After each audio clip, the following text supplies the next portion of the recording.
Corona परीक्षण र उपचार निशुल्क गर्ने आदेश सच्याउन सर्वोच्चलाई सरकारको निवेदन। राजनीतिक खिचातानी बढिरहेको बेला बुटवलमा राजा आऊ देश बचाऊ भन्दै प्रदर्शन बेइज्जत भयो भन्दै काठमाडौँ महानगरपालिकाले रोक्यो निशुल्क खाना अभियान। एटिएम मेसिन फोडेर चोर्न खोज्ने एकजना पक्राउ। अब यी जिल्लामा उपलब्ध हुनेछ काठमाडौँकै मूल्यमा इन्टरनेट। कुन कुन जिल्लामा उपलब्ध हुँदैछ त? यस्तो छ विस्तृत खबर। कोरोना संक्रमितको उपचार स्वास्थ्य मन्त्री विरुद्ध अदालतको अपहेलना मुद्दा। झन्झन बढ्न थाल्यो कोरोना महामारी। WHO का प्रमुख पनि क्वारेन्टिनमा। 3 देशका प्रस्तावित राजदूतको सुनवाई कार्तिक 27 गते हुने। सन्दीप लामिछानेले IPL 2020 को लीग चरणमा पाएनन् मौका। र अमेरिकामा राष्ट्रपतीय निर्वाचन आज। नेपाली मूलका अमेरिकीले कसलाई देलान् त मत? दर्शकबिन नमस्कार। सदाझै आज पनि हामी देश तथा विदेशका केही ठूला अनि महत्त्वपूर्ण खबरका साथ उपस्थित भएका छौँ। भिडियोलाई अन्तिमसम्म हेर्नुहोला र हाम्रो यो मेहनतको लागि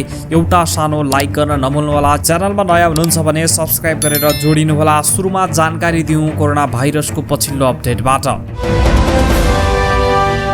नेपालमा पछिल्लो 24 घण्टामा थप 2933 जनामा कोरोना भाइरसको संक्रमण पुष्टि भएको स्वास्थ्य तथा जनसङ्ख्या मन्त्रालयले जनाएको छ। योसँगै नेपालमा कुल संक्रमित हुनेको संख्या 1,77,500 पुगेको छ। त्यस्तै पछिल्लो 24 घण्टामा थप 3,150 जना कोरोना मुक्त भएर डिस्चार्ज भएका छन्। योसँगै नेपालमा कुल डिस्चार्ज हुनेको संख्या 1,37,992 पुगेको छ। त्यस्तै पछिल्लो 24 घण्टामा थप 24 जनाको कोरोना संक्रमणबाट मृत्यु भएको छ। योसँगै नेपालमा कुल मृत्यु हुनेको संख्या 984 पुगेको छ।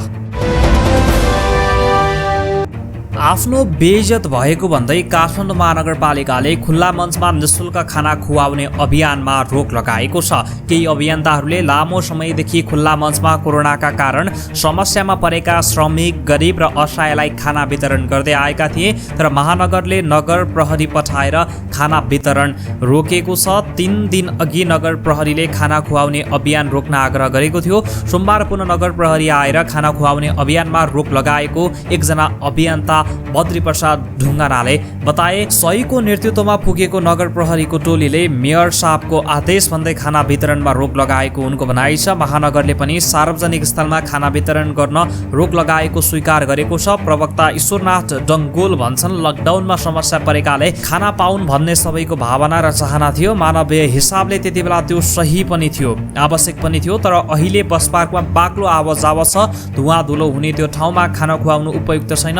विकल्पको खोजी गर्नुहोस् भनेका हौँ। सडकमै खाना खुवाउँदा सडकको बेइज्जत भएको महानगरको तर्क छ। डङ्गोल भन्छन्, यो काम अशोभनीय भयो। यस्तै कतिपय मानिसलाई अल्छी पनि बनायो। राजधानीकै मुटुमा यस्तो गर्दा के सन्देश जान्छ भनेर नागरिकहरूले पनि प्रश्न गर्नुभयो। नागरिकहरूको त्यही आवाज सुनेर निर्णय गरेका हौँ। महानगरले कोही भोकै पर्दैन, भोकले कोही मर्दैन अभियान चलाइरहेको र मानव सेवा आश्रम मार्फत सडक मानवहरूको उद्धार गरिरहेको उनको दाबी छ। दर्शकबिन, तपाईँ यो लाचार सरकारलाई के भन्न चाहनुहुन्छ? न आफूले गर्छ न अरूले गरेको देख्न सहन्छ हाम्रो यो नेपाल सरकार। तपाईलाई आफ्नो मनमा लागेको प्रतिक्रिया जस्ताको तस्तै लेख्न नबिर्सनुहोला।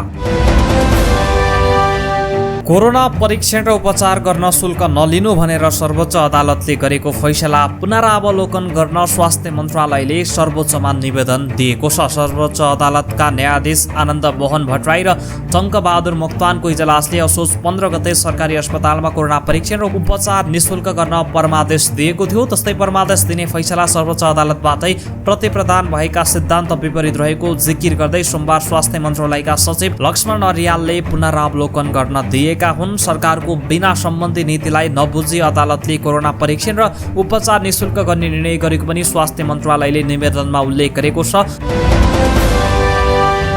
पूर्व राजा ज्ञानेन्द्र शाहको पक्षमा बुटवलमा ठूलो जनप्रदर्शन र र्याली निकालिएको छ। मुलुकमा राजनीतिक खिचातानी बढिरहेको बेला वीर गोर्खाले अभियानको आयोजनामा मोटरसाइकल र्याली निकालिएको हो।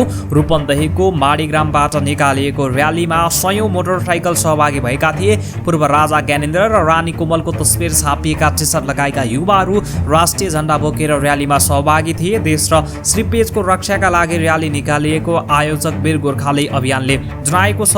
माडीग्रामबाट निस्किएको र्याली बुटवलको गोल पार्क परिक्रमा गरी ट्राफिक चोकमा आई कोण सभामा परिणत भएको थियो। कोण सभामा कार्यक्रम संयोजक वसन्त विक्रम पाण्डेले राष्ट्रिय एकता र राष्ट्र बचाउन सडकमा निस्केको बताए। यस क्रममा हिन्दू राष्ट्रको पुनर्स्थापना समेत माग गरिएको थियो र उक्त अभियान देशव्यापी चलाइने बताइएको छ।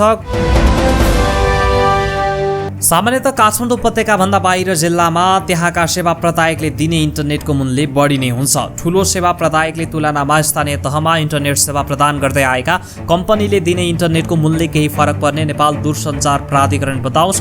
प्राधिकरणका अनुसार साना सेवा प्रदायकले प्राधिकरणबाट स्वीकृति लिने इन्टरनेटको मूल्य 15 देखि 20% बढी हुने गरेको छ। तर काठमाडौँका साथै बाहिर पनि सेवा दिने प्रदायकको हकमा भने त्यस्तो ठुलो अन्तर नहुन सक्छ। प्राधिकरणबाट देशभरिका लागि नै एउटा सेवा प्रदायकले एउटै मूल्य स्वीकृत गर्ने गरेकाले अनिवार्य रूपमा त्यही मूल्यमा सेवा दिनुपर्छ भन्ने हो। तर त्यसो भन्दा पनि यहाँ हामी यस्ता 46 जिल्लाको बारेमा कुरा गर्दैछौँ जहाँ नेपाल दूरसञ्चार प्राधिकरण अन्तर्गत रहेको ग्रामीण दूरसञ्चार विकास कोषको रकम परिचालन गरी इन्टरनेट सेवा सञ्चालनमा आएका छन्। 2 वर्ष अघि भूकम्प प्रभावित 11वटा जिल्ला नुवाकोट, रसुवा, सिन्धुपाल्चोक, काभ्रे, गोर्खा, धादिङ, मकवानपुर, दोलखा, रामेछाप, ओखलढुङ्गा र सिन्धुलीमा यही परियोजना अन्तर्गत इन्टरनेट सञ्चालनमा आएको थियो। अब काठमाडौँमै उपलब्ध हुने मूल्यमा त्यहाँका स्थानीय निकायमा साथै स्थानीय तहहरूले इन्टरनेट जडान गर्ने सक्ने प्राधिकरणले जनाएको छ। जस्तै जाजरकोट, कालीकोट, रोल्पा, रुकुम पूर्व, रुकुम पश्चिम, डोल्पा, जुम्ला, हुम्ला, मुगुमा पनि प्राधिकरणकै परियोजना अन्तर्गत ओल्ड लिङ्कको सेवा उपलब्ध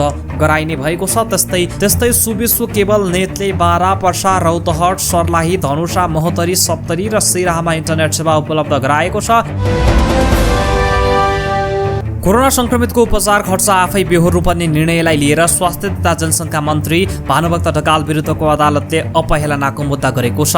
अधिवक्ता लोकेन्द्र बहादुर ओली र केशर जङ केशले सर्वोच्च अदालतमा दायर गरेको मुद्दामा 15 असोजको फैसलाको उल्लङ्घन भएको जिकिर गरिएको छ। सर्वोच्चले 15 असोजमा कोभिड-19 सँग सम्बन्धित सबै कार्य निशुल्क गर्न परमादेश जारी गरेको थियो। तर स्वास्थ्य तथा जनसङ्ख्या मन्त्रालयले 2 कार्तिकमा मन्त्री परिषदको 19 असोजको निर्णय अनुसार भन्दै विपन्न, असहाय, अति अपाङ्ग भएका 70 वर्ष नागेका ज्येष्ठ नागरिक र फ्रन्ट लाइनमा लक्षण भए परीक्षण र उपचार निशुल्क गर्ने अरूले आफ्नै खर्च गर्नुपर्ने निर्णय गरेको थियो। त्यसअनुसार अहिले सरकारी अस्पतालले समेत धमाधम धरौटी रकम जम्मा गराउन थालेका छन्। यसले सर्वोच्चको परमादेश उल्लङ्घन भएको भन्दै रिटमा स्वास्थ्य मन्त्रीलाई अदालतको अपहेलनामा अधिकतम 1 वर्ष कैद र 10,000 जरिवाना गर्न माग गरिएको छ। साथै 15 असोजको परमादेश तुरुन्त कार्यान्वयनका लागि आदेश दिन पनि माग गरिएको छ।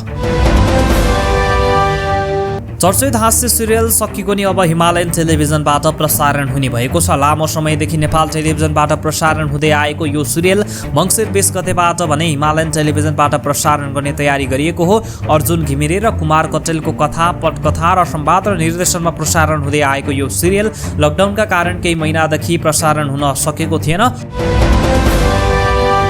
नेपाली राष्ट्रिय क्रिकेट टिमका लेग स्पिनर सन्दीप लामिछानेले आइपिएल 2020 लिग चरणमा प्लेइङ 11मा स्थान पाउन असफल भएका छन्। सोमबार लिगको अन्तिम खेलमा पनि दिल्ली क्यापिटल्सले सन्दीपलाई प्लेइङ 11मा स्थान नदिएको हो। दिल्लीले लिग चरणको अन्तिम तथा महत्त्वपूर्ण खेलमा रोयल च्यालेन्जर बेङ्गलोरसँग खेल्दैछ।